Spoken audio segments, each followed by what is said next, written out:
Hello friends, welcome to today சமையல். இன்றைக்கி நம்ம டுடே சமையலில் ரொம்ப குறைவான நேரத்தில் ரொம்ப சுலபமாக ரொம்ப சுவையான ஒரு ஈவினிங் ஸ்நாக்ஸ் குழந்தைங்களுக்கு பிடிச்ச மாதிரி எப்படி செய்யலான்னு தான் பார்க்க போகிறோம். இது வந்து ரொம்ப சுவையாக இருக்கும். இதை இப்போ எப்படி செய்யறதுன்னு பார்க்க ஆரம்பிச்சிடலாம். நான் இன்னைக்கு எல்லாமே ஆரோக்கியமாக இருக்கணுன்றதுக்காக எல்லா பொருட்களுமே ஆரோக்கியமான பொருட்களாக பயன்படுத்தியிருக்கேன். அந்த வகையில் முதல்ல வந்து நான் வீட் பிரெட், அதாவது கோதுமை பிரெட் எடுத்திருக்கேன்.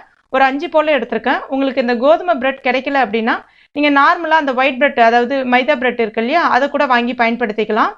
இப்போ இந்த பிரெட்டில் இருக்கக்கூடிய அந்த ஓரங்கள் இருக்கு இல்லையா, அதை மட்டும் நம்ம முழுவதுமாக வந்து வெட்டி எடுத்துடலாம். இப்போ இந்த மாதிரி எல்லாத்தையும் வெட்டி எடுத்தாச்சு. இந்த துண்டுகளை வந்து நீங்கள் தூக்கி போட வேண்டாம். அதை வந்து மிக்சியில் போட்டு பவுடர் பண்ணிட்டீங்கன்னா பிரெட் கிரம்ஸாக கிடைக்கும்.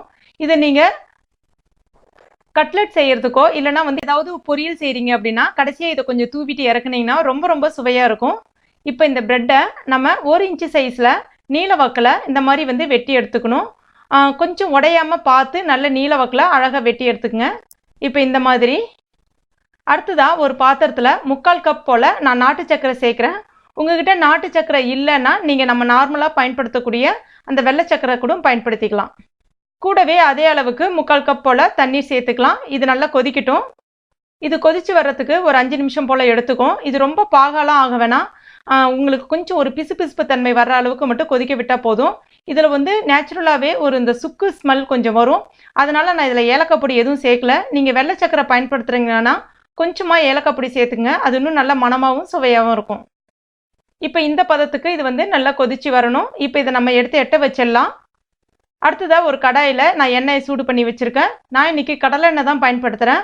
எண்ணெய் மிதமான சூட்டில் இருக்கணும். ரொம்ப சூடாக இருந்துச்சுன்னா பட்டுன்னு வந்து கருகி போயிடும். அந்த மாதிரி தீ வந்து மிதமான தீயில் இருக்கட்டும். முதல்ல ஒன்று போட்டு பாருங்கள். உங்களுக்கு பட்டுன்னு கருகுதா இல்லையான்னு பார்த்துட்டு அதுக்கு தகுந்த மாதிரி பண்ணி பாருங்கள். இப்போ பாருங்கள், கொஞ்சம் மிதமான சூட்டில் தான் இருக்குது. நல்ல பொன்னிறமாக சிவந்து வந்திருக்கு. இப்போ ஒன்று போடுறதுக்கு பதிலாக 3 நம்ம போட்டு எடுத்திங்கன்னா சரியாக இருக்கும். இது பொரிஞ்சு வரத்துக்கு பார்த்தீங்கன்னா உங்களுக்கு ஒரு 20 செகண்ட்லேருந்து ஒரு 30 செகண்ட் போல் தான் எடுத்துக்கும். ரொம்ப நேரம் ஆகாது. இப்போ இது நல்லா பொரிஞ்சு வந்துருச்சு. இதை நீங்கள் எண்ணெயை நல்லா வடிகட்டி எடுங்க. வடிகட்டி எடுத்த பிறகு வேற ஒரு தட்டில் சேர்த்து வைக்க வேண்டாம். நேரடியாக நம்ம அந்த காய்ச்சி வச்சிருக்க பாகு இருக்கு இல்லையா, அதிலே சேர்த்துடலாம். சேர்த்துட்டு அடுத்த பிரெட் போகிற நேரத்துக்கு மட்டும் அது ஊறினா மட்டும் போதும்.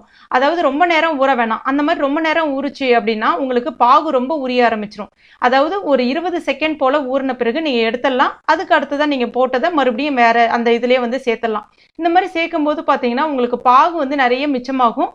இந்த குறைவான பாகுல நீங்கள் எல்லாத்தையும் வந்து போட்டுட்டு எடுத்துகிட்டு வந்துடலாம். இதே மாதிரி தான் நீங்கள் குலோப் ஜாமுனும் செய்யலாம். குலோப் ஜாமுன் உடையாமல் அழகாக ரவுண்டாக வரும். இப்போ அந்த மாதிரி தான் நான் எல்லா பிரெட் துண்டுகளையுமே வந்து போட்டு எடுத்திருக்கேன். இப்போ பாருங்கள், ரொம்ப அருமையாக வந்துருச்சு.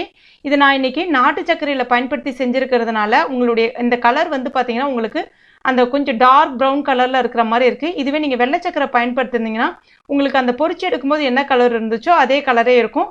ரொம்ப அருமையாக இருக்கும். இதை நான் உங்களுக்கு உடச்சும் காமிக்கிறேன் பாருங்கள். எந்த அளவுக்கு நல்ல ஜூஸியாக அழகாக இருக்குது பாருங்கள். ரொம்ப சுவையாக இருக்குது. குறிப்பாக குழந்தைங்க விரும்பி சாப்பிட்றாங்க. அந்த அளவுக்கு அருமையாக இருக்குது. கண்டிப்பாக நீங்கள் ட்ரை பண்ணி பாருங்கள். ட்ரை பண்ணி பார்த்துட்டு மறக்காமல் எனக்கு கமெண்ட் பண்ணுங்கள். இந்த வீடியோ பிடிச்சிருந்துச்சுன்னா லைக் பண்ணுங்கள், ஷேர் பண்ணுங்கள். மேலும் இது போன்ற டேஸ்டி ரெசிபிகளுக்கு டுடே சமையல் இது வரைக்கும் நீங்கள் சப்ஸ்கிரைப் பண்ணாத நண்பர்கள் அதனை உடனே சப்ஸ்கிரைப் பண்ணிங்க. கூடவே மறக்காமல் அந்த பெல் நோட்டிஃபிகேஷன் சிம்லையும் ப்ரெஸ் பண்ணுங்கள். தேங்க்யூ.